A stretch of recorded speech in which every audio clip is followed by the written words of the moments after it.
ਅੱਜ ਅਸੀਂ ਆਏ ਹਾਂ ਕਿਹੜਾ 38 ਕਿਹੜਾ ਚੱਕ 138 ਟਿੱਬੇ ਵਾਲੀ ਆ।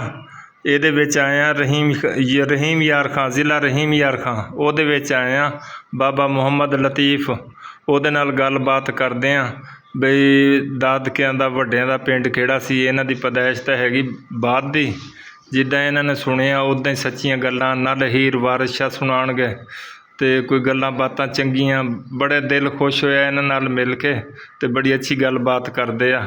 ਦਿਲ ਬੜਾ ਖੁਸ਼ ਹੋਇਆ ਮੁਹੰਮਦ ਲਤੀਫ ਨੂੰ ਮਿਲ ਕੇ। ਹਾਂ, ਇੱਦਾਂ ਚੱਲਦੀ ਰਹਿਣ ਦੇ ਅੱਗੇ। ਅਸਲਾਮੁਅਲੈਕੁਮ। ਵਾਲੇਕੁਮ ਸਲਾਮ। ਬਾਬਾ ਕੀ ਹਾਲ ਆ? ਕਰਮ ਮਾਲਕ ਦਾ। ਮਾਸ਼ਾਅੱਲਾ। ਇਹ ਦੱਸੋ ਜੀ ਵੀ ਇੰਡੀਆ ਦੇ ਵਿੱਚ ਆਪਣੇ ਦਾਦਕਿਆਂ ਦਾ ਕਿਹੜਾ ਪਿੰਡ ਸੀ? ਉੱਥੇ ਜੀ ਜ਼ਿਲ੍ਹਾ ਗੁਰਦਾਸਪੁਰ ਅੱਛਾ ਤੇ ਚੱਕ 434। ਅੱਛਾ ਫਤਿਹਪੁਰ। ਚੌਥੀ ਪੌੜੀ ਫਤਿਹਪੁਰ। ਅੱਛਾ, ਹਾਂਜੀ। ਫਿਰ ਉਹ ਕਿੱਦਾਂ ਇੱਧਰ ਆਏ? ਇੱਧਰ ਫਿਰ ਜਦੋਂ ਹਿੰਦੁਸਤਾਨ ਪਾਕਿਸਤਾਨ ਬਣਿਆ, ਹਾਂ। ਅਸੀਂ ਗੋਜਰਾ ਉਦੋਂ ਤਹਿਸੀਲ ਸੀ, ਟੋਭਾ ਤਹਿਸੀਲ ਸੀ, ਜ਼ਿਲ੍ਹਾ ਫੈਸਲਾਬਾਦ ਸੀ। ਅੱਛਾ। ਤੇ ਜਦੋਂ ਅਸੀਂ ਇੱਥੇ ਆਏ ਹਾਂ ਬਾਅਦ 'ਚ ਬਣਿਆ ਫਿਰ ਜ਼ਿਲ੍ਹਾ ਟੋਭਾ ਤਹਿਸੀਲ ਗੋਜਰਾ। ਅੱਛਾ। ਚੱਕ ਨੰਬਰ 434 ਜੀਵੇ ਫਤਿਹਪੁਰ। ਅੱਛਾ, ਇੱਥੇ ਵੀ ਉਹ ਝੰਡ ਬਰਾਂਚ ਵਿੱਚ ਪਿੰਡ ਉਸੇ ਦਾ ਨਾਮ? ਹਾਂਜੀ, ਉਸੇ ਪਿੰਡ ਦੇ ਨਾਂ ਹੀ ਵੀ ਫਤਿਹਪੁਰ। ਅੱਛਾ, ਤੇ ਇੱਥੇ 38 ਚੱਕ ਦੇ ਵਿੱਚ ਕਿੱਦਾਂ ਹੈ? ਇੱਥੇ ਵੀ ਜੀ ਸਾਡਾ ਉੱਥੇ ਵੀ ਰਕਬਾ ਸੀ। ਅੱਛਾ। ਕਿ ਇੱਥੇ ਵੀ ਰਕਬਾ ਬੋਲੀ ਵਿੱਚ ਮੁੱਲ ਲਿਆ। ਅੱਛਾ। ਖਰੀਦਿਆ ਕਿੰਨਾ? ਮਰਬਾ। ਚਾਚੇ ਮੈਨੇ ਤੇ ਅੱਬਾ ਦੇ 3 ਭਾਈ ਸਨੇ ਨੇ ਇੱਥੇ ਰਕਬਾ ਮਰਬਾ ਖਰੀਦਿਆ। ਆਪਣਾ ਨਾਮ ਕੀ ਹੈ? ਮੁਹੰਮਦ ਲਤੀਫ। ਮੁਹੰਮਦ ਲਤੀਫ। ਵਲਦ ਮੁਬਾਰਕ ਅਲੀ। ਮੁਬਾਰਕ ਅਲੀ। ਦਾਦੇ ਦਾ ਨਾਂ ਯਾਦ ਆ? ਮੈਂ ਅਮੀਰਾ ਬਖਸ਼। ਮੀਰਾ ਬਖਸ਼। ਹਾਂਜੀ, ਮੀਰਾ ਬਖਸ਼ ਦੇ 3 ਸਨ। ਵੱਡਾ ਫਕੀਰ ਮਾਮੂ, ਛੋਟਾ ਬਰਕਤ ਅਲੀ, ਉਹਦੇ ਛੋਟਾ ਮੁਬਾਰਕ ਅਲੀ। ਅੱਛਾ, ਮਾਸ਼ਾਅੱਲਾ। ਉਹ ਫਕੀਰ ਮੁਹੰਮਦ ਦੇ 2, ਅੱਛਾ, ਬਰਕਤ ਅਲੀ ਦੇ 4, ਅੱਛਾ, ਮੁਬਾਰਕ ਅਲੀ ਦੇ 5। ਅੱਛਾ। ਤੁਸੀਂ ਕਹਿੰਦੇ ਤੁਸੀਂ 5 ਮੁਬਾਰਕ ਅਲੀ ਦੇ। ਅੱਛਾ ਅੱਛਾ, ਮੁਬਾਰਕ ਅਲੀ ਦੇ। ਮਾਸ਼ਾਅੱਲਾ। ਹੁਣ 38 ਚੱਕ ਦੇ ਵਿੱਚ ਕਿੰਨਾ ਰਕਬਾ ਫਿਰ ਤੁਹਾਨੂੰ ਮਿਲਿਆ ਜਿਹੜਾ? ਉਹ ਜੀ ਮਰਬਾ ਮਿਲਿਆ ਸੀ। ਅੱਗੋਂ ਭਾਈ ਹੋ ਗਏ 5 ਅਸੀਂ ਹੋ ਗਏ, ਉਹ ਵੀ 5 4। ਅੱਛਾ। ਫਿਰ 3 ਸਾਈ ਹੋਇਆ, ਫਿਰ 5 ਸਾਈ ਹੋਇਆ। ਅੱਛਾ। ਭਰਾ ਵੇਚ ਗਏ। ਹੁਣ ਗੁਜ਼ਾਰਾ ਆਪਣੇ ਕਿੰਨੇ ਬੱਚੇ ਆ? 2 ਬੱਚੇ ਨੇ। ਅੱਛਾ। ਇੱਕ ਬਲਡੋਜ਼ਰ ਚਲਾਉਂਦਾ, ਅੱਛਾ। ਵੱਡਾ ਅਰਫਾਨ ਉਹਦਾ ਨਾਮ। ਜੀ ਜੀ। ਛੋਟਾ ਰਿਹਾਨ ਆ, ਉਹ ਆਪਣਾ ਵੀ ਰਕਬਾ ਜਿਹੜਾ ਥੋੜਾ ਜਿਹਾ ਉਹ ਵੀ ਬੋਲਦਾ। ਅੱਛਾ। ਤੇ ਇਹ 2.5 ਕਿੱਲੋ ਠੇਕੇ ਵੀ ਲਿਆ। ਅੱਛਾ, ਮਾਸ਼ਾਅੱਲਾ। ਲੇਲਾ ਭਾਰੂ ਕੱਟਾ ਵੀ ਖਰੀਦਦਾ। ਅੱਛਾ, ਮਾਸ਼ਾਅੱਲਾ। ਹਾਂਜੀ, ਆਪਣਾ ਗੁਜ਼ਰ ਉਪਾਤ ਸਹੀ ਕਰਦਾ। ਸ਼ੁਕਰ ਅਲਹਮਦੁਲਿਲਾ। ਮੇਰੇ 2 ਬੱਚੇ ਹਨ, ਮੇਰੇ ਕੋਲ ਫਲ ਫਰੂਟ ਨਹੀਂ ਪਾਲੇ ਗਏ। ਅੱਛਾ। ਉਹਦੇ 5-6 ਨੇ ਮੰਡੀ ਤੇ ਜਾਂਦਾ, ਸਬਜ਼ੀ ਵੀ ਲਿਆਉਂਦਾ ਹਾਂ ਹਾਂ। ਤੇ ਆਪਣੇ ਬੱਚੇ ਵੀ ਪੜ੍ਹਨੇ ਸਕਦੇ ਆ, ਫਲ ਫਰੂਟ ਵੀ ਖਾਂਦੇ। ਅੱਛਾ। ਇਹ ਉਹ ਗੱਲ ਕੁਦਰਤ ਦਾ ਦੇਣਾ ਹੀਰ ਵਾਰਿਸ ਸ਼ਾਹ ਦੀ ਕੋਈ ਗੱਲ ਸੁਣਾ ਦੇ ਪੈਸੀ, ਉਹ ਵੀ ਸੁਣਾ ਬਣਾ। ਹੈ। ਹੀਰ ਵਾਰਿਸ ਸ਼ਾਹ ਦੀ ਫਕੀਰ ਦਾ ਬੋਲਣਾ ਭੇਤ ਅੰਦਰ। ਇਹ ਹੈ ਬਈ ਵਾਰਿਸ ਸ਼ਾਹ ਤੇ ਬੁੱਲੇ ਸ਼ਾਹ ਜੀ ਜੀ। ਸਕੂਲ ਪੜ੍ਹਦੇ ਹਨ ਤੇ ਦੋਵੇਂ ਹੀ ਇਹ ਬੜੇ ਕਾਬਲ ਸਨ। ਅੱਛਾ। ਉਦੋਂ ਅੱਲਾ ਦੇ ਵਾਲੇ ਹੁੰਦੇ ਹਨ ਉਸਤਾਦ ਸਕੂਲ ਵਾਲੇ ਵੀ। ਹਾਂਜੀ। ਉਹਨਾਂ ਆਖਿਆ ਦੁਨੀਆ ਦਾ ਇਲਮ ਸਿੱਖ ਲਿਆ, ਦੀਨੀ ਇਲਮ ਸਿੱਖੋ। ਅੱਛਾ। ਵਾਰਿਸ ਸ਼ਾਹ ਚਲੇ ਜਾਂਦੇ ਨੇ ਪਾਕਪਤਨ। ਅੱਛਾ।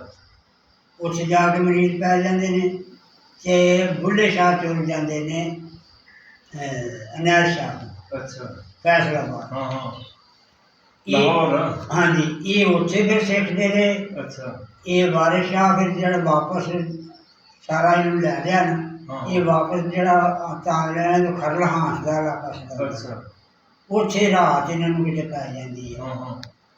ਉਸ ਮਸਜਿਦ ਦਾ ਮਹੱਲੇ ਕੋਲ ਕੁਝ ਸਾਈਡ ਤੇ ਬਾਹਰ ਵਾਰ ਨੂੰ ਮਸਜਿਦ ਦਾ ਪਿੰਡ ਦੇ ਸੈਂਟਰ ਵਿੱਚ ਆਉਂਦੀਆਂ ਨੇ। ਅੱਛਾ। ਬਾਹਰ ਵਾਰ ਆਉਂਦੀ ਹੈ ਹਾਂ ਮਸਜਿਦ। ਹਾਂ। ਉੱਥੇ ਉਹ ਰਾਤ ਪੈ ਗਈ। ਅੱਛਾ।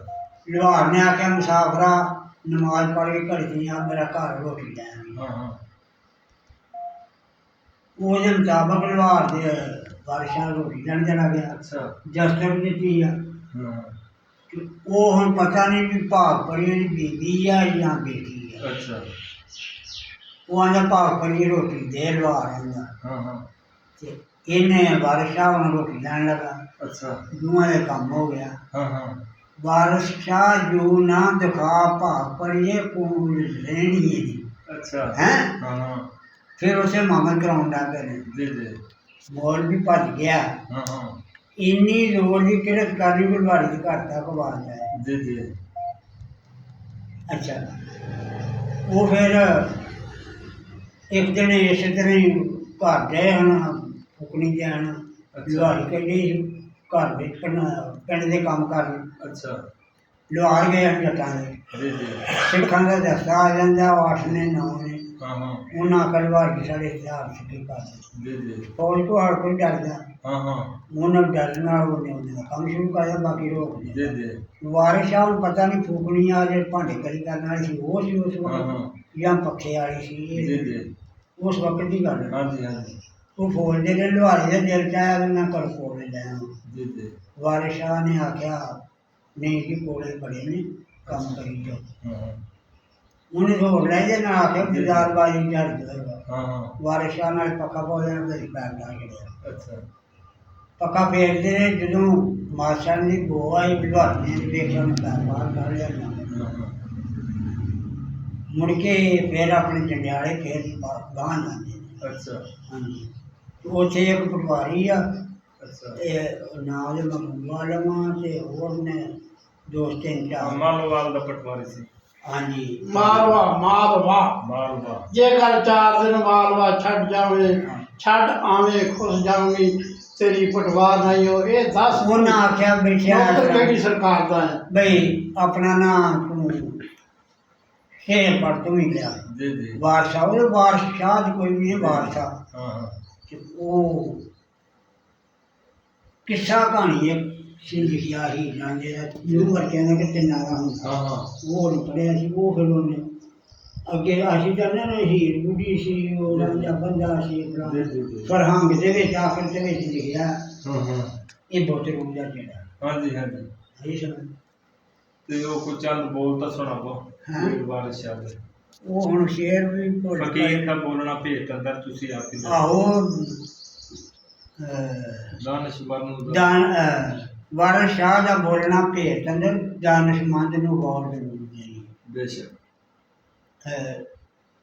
ਮੱਖਣ ਲਿਖ ਕੇ ਕੱਢ ਲੈਣ ਅਕਲਮੰਦ ਜੀ ਜੀ ਤੇ ਸ਼ਾਹ ਝਾਲਾਂ ਨੂੰ ਜਾ ਪਵਾਈਏ।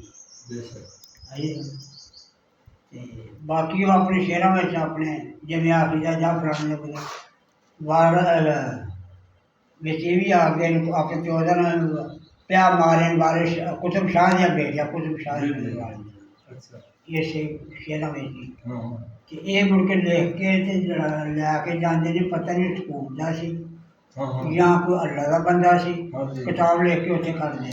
ਜੀ ਜੀ ਉਹਨਾਂ ਆਖਿਆ ਜਾ ਵਾਰਸਾ ਸੁੱਚੇ ਮੋਤੀ ਮੁੰਜ ਦੀ ਰਸੀ ਵਿੱਚ ਬਰੋ ਦਿੱਤੇ। ਅੱਛਾ ਤੇ ਇਹਦਾ ਮਤਲਬ ਦਾ ਨਹੀਂ ਪਤਾ। ਜੀ ਜੀ ਬਾਕੀ ਸਾਰੀਆਂ ਕੌਮਾਂ ਦੇ ਪੀਰਾਂ ਦਾ ਹਾਂ ਬਾਰਾਂ ਦਾ ਜਿਹੜਾ ਵੀ ਕੋਈ ਕਾਰੋਬਾਰ ਕਰਦਾ ਉਹਨੇ ਅੱਜ ਕੋਈ ਜਿਹੜਾ ਵਕਤੀ ਜਿਹੜੇ ਪਾਸੇ ਕਰ ਲੈ ਹਾਂ ਹਾਂ ਬਿਲਕੁਲ ਕਿੱਲੇ ਠੋਕਵਾਂ ਇਸ਼ਕ ਤਰਖਾਣੀਆਂ ਦਾ, ਜੀ ਉਹਨਾਂ ਨਾਲ ਵਾਰੀਆਂ ਦਾ, ਜੀ ਕਿੱਲੇ ਆਮ ਚਮਕੇ ਸਲਗਿਆਰੀਆਂ ਦਾ ਸੁਨਿਆਰੀਆਂ ਦਾ, ਹਾਂ ਹਾਂ ਸਿਰ ਵਾੜੂਆਂ ਇਸ਼ਕ ਜੱਟੀਆਂ ਬੇਸ਼ੱਕ ਬੜਾ ਅੱਛਾ ਕਲਾਮ ਸੁਣਾਇਆ ਤੁਸੀਂ। ਮਿਹਰਬਾਨੀ ਦਿਲ ਬੜਾ ਖੁਸ਼ ਹੋ ਗਿਆ। ਇਹ ਵੀਡੀਓ ਤੇਰੀ ਅਸੀਂ ਦੇਖਦੇ ਰਹਾਂਗੇ, ਤੈਨੂੰ ਯਾਦ ਕਰਦੇ ਰਹਾਂਗੇ। ਪਹਿਲਾ ਹੀ ਮੌਕਾ